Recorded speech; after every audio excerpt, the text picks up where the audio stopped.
প্রশ্নটাই এবার পড়ছি। বিগত 25 নভেম্বর 2025 তারিখে সরকার গণভোট অধ্যাদেশ 2025 প্রণয়ন করে। জুলাই জাতীয় সনদ বাস্তবায়ন আদেশ 2025 অনুসারে সংবিধান সংস্কার সম্পর্কিত কতিপয় প্রস্তাবের বিষয়ে জনগণের সম্মতি রয়েছে কিনা তা যাচাইয়ের জন্য আদেশটি জারি করা হয়। বিগত 12 ফেব্রুয়ারি 2026 ইংরাজি তারিখ ত্রয়োদশ জাতীয় সংসদ নির্বাচন অনুষ্ঠিত হয়। একই দিন গণভোটও অনুষ্ঠিত হয়। প্রায় 70% ভোটে হা ভোট বিজয়ী হয়। জনগণ জুলাই জাতীয় সনদ সংবিধান সংস্কার বাস্তবায়ন আদেশ 2025 ও জুলাই জাতীয় সনদে লিপিবদ্ধ সংবিধান সংস্কার সম্পর্কিত প্রস্তাবের পক্ষে তাদের রায় প্রদান করেন।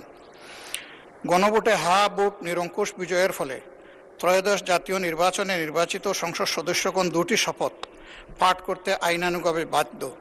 বাংলাদেশ নির্বাচন কমিশন ত্রয়োদশ জাতীয় সংসদ নির্বাচনে নির্বাচিত